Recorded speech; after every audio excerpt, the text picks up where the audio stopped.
Saudari-saudaraku yang terkasih,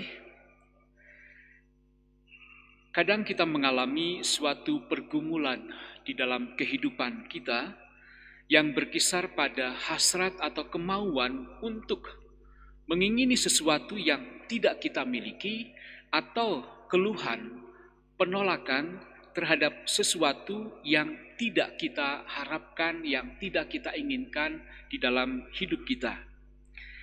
Keinginan kita yang terdalam dan tantangan kita yang terbesar sebenarnya berakar pada usaha untuk melihat tangan Allah atau keikutsertaan Allah, penyertaan Allah di dalam fakta kehidupan kita. Menarik apa yang disampaikan dalam Injil hari ini.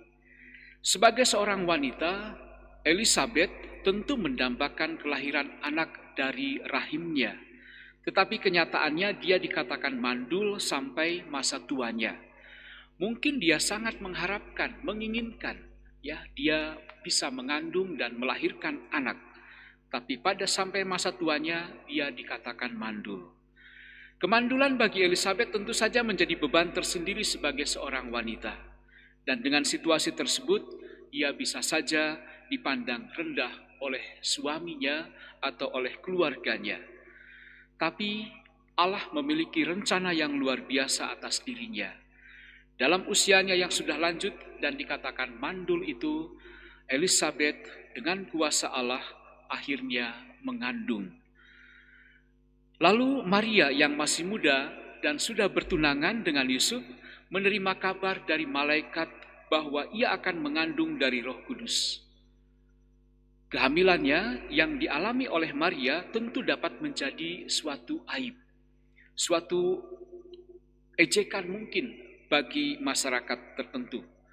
Akan tetapi ketika Elizabeth dan Maria mengetahui bahwa mereka akan melahirkan anak, mereka menerima berita itu dengan iman kepada Allah yang tidak mengenal kemustahilan. Sementara itu kita juga melihat Zakaria dan Elizabeth dikenai stigma oleh masyarakat bahwa mereka tidak dapat memiliki anak, dan kedua orang ini digambarkan sebagai orang-orang yang benar di hadapan Allah dan menuruti segala perintah dan ketetapan Tuhan dengan tidak bercacat. Dan malaikat berkata kepada Maria bahwa ia beroleh anugerah di hadapan Allah. Roh Kudus akan turun ke atas Maria dan anak itu akan dikandung semata-mata oleh perbuatan ajaib Allah. Maria dipilih karena ia telah mendapat kasih karunia di mata Allah. Hidupnya yang sederhana dan saleh menyenangkan hati Allah sehingga Allah telah memilihnya untuk tugas yang paling penting di dalam karya keselamatan ini. Berkat Maria tidak hanya mendatangkan sukacita yang besar bagi dirinya, tetapi juga banyak penderitaan dan kepedihan sebab anaknya akan ditolak dan disalibkan. Di dunia ini, panggilan Allah akan selalu meliputi antara berkat dan penderitaan, sukacita dan dukacita, keberhasilan dan kegagalan atau kekecewaan. Tetapi siapapun yang sungguh dengan setia menghadapi dan menghidupi setiap peristiwa hidup itu dan percaya akan Allah, maka Allah akan turut serta dan selalu menolong kita di dalam situasi apapun. Maria menyerahkan diri sepenuhnya kepada kehendak Allah. Dengan sukarela ia menerima baik kehormatan maupun celaan yang akan dialaminya karena menjadi ibu dari anak yang kudus ini.